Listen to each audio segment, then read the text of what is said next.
कला रक्षा का फाउंड 93 में हुआ, 1993। इस ऑर्गेनाइजेशन के फाउंडर हैं मिस्टर प्रकाश कानानी और जूडी ट्रेटर, और इनके साथ 5 आर्टिजन्स ने ये शुरुआत की है। मतलब आर्टिजन से खड़ा किया हुआ ये एक ऑर्गेनाइजेशन है जो आर्टिजन के लिए काम कर रहा है।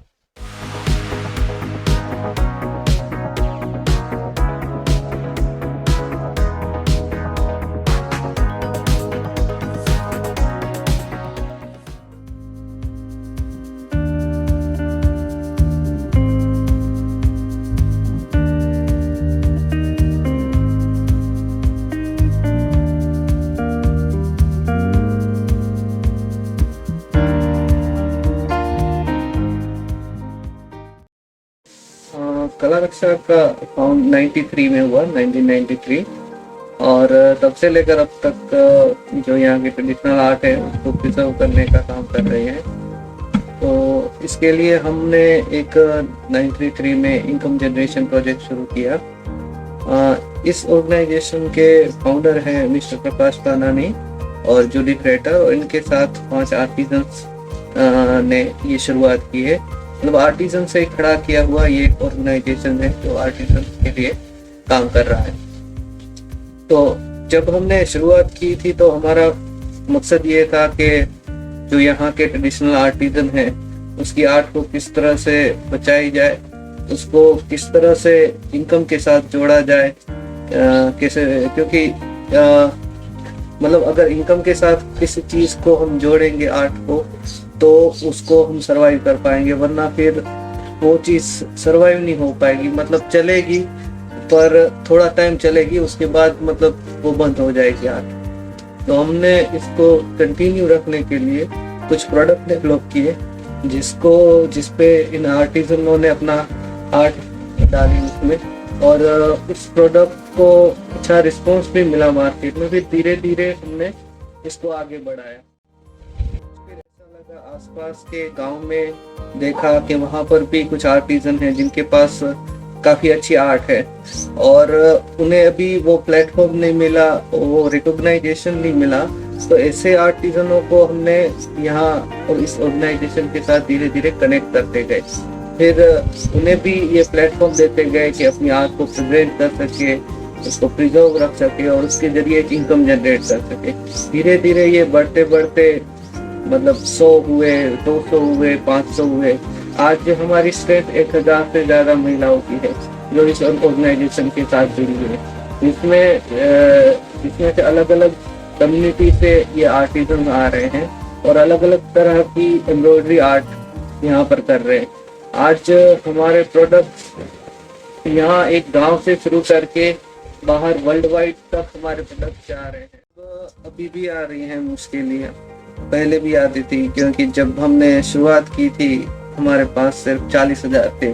तो वो इन्हें पता नहीं है क्या डिजाइन का क्या मतलब डिजाइन के कुछ एलिमेंट्स हैं, उसके कुछ अलग वो इन लोगों को पता नहीं है।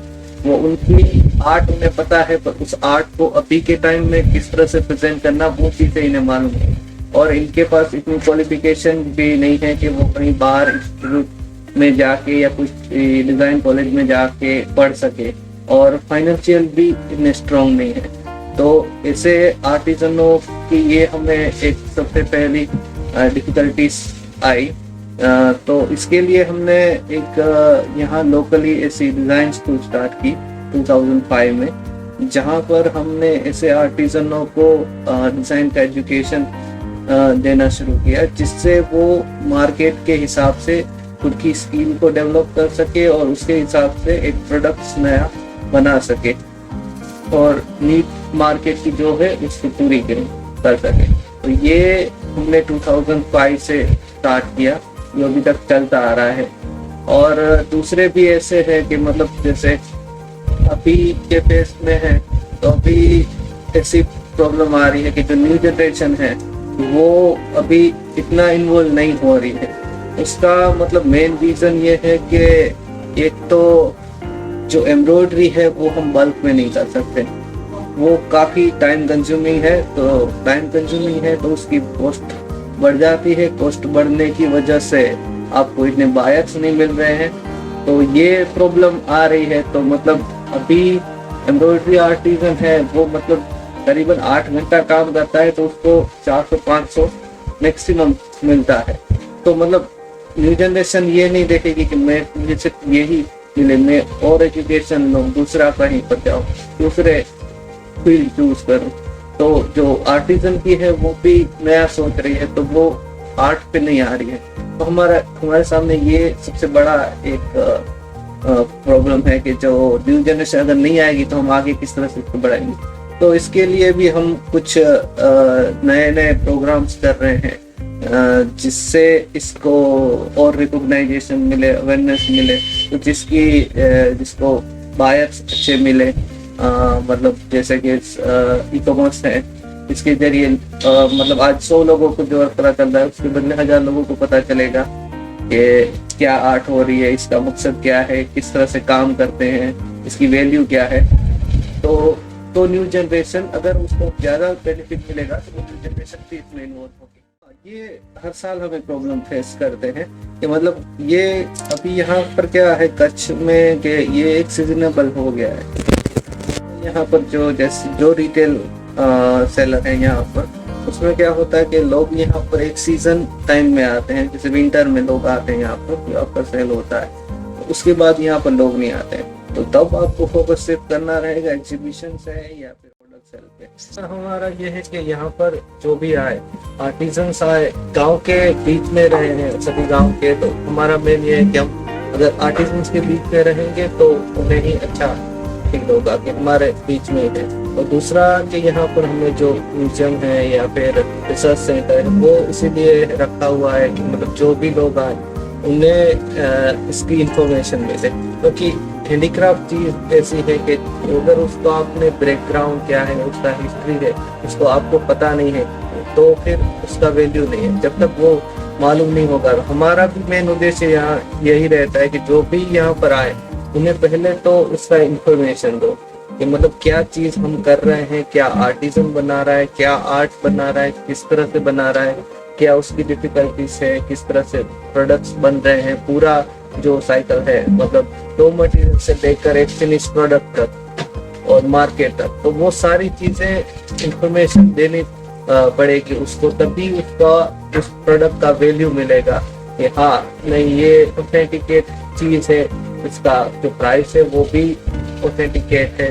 क्योंकि जब तक वो प्रमोशन नहीं करेंगे, उसको बताएंगे नहीं, अवेयरनेस नहीं देंगे, तब तक उसकी वैल्यू नहीं मिलेगी। मतलब ये है कि जैसे आप कर रहे हैं ई कॉमर्स के लिए, तो ई कॉमर्स एक इसका इस तरह से मतलब फायदा हो सकता है ऑर्गेनाइजेशन और आर्टिजन के लिए कि जब भी मतलब नॉन सीजनेबल टाइम है, मतलब जब लोग नहीं आ रहे हैं, प्रोडक्ट नहीं है, तो उस टाइम में मेन रोल ई कॉमर्स का आएगा, क्योंकि वो ऐसा नहीं है कि वो सीजनेबल है, वो 24/7 चल रहा है। तो उस टाइम में उसका वर्किंग कैपिटल को बैलेंस रखने के लिए एक ई कॉमर्स काफी हो सकता है आर्टिकल्स के लिए और ऑर्गेनाइजेशन।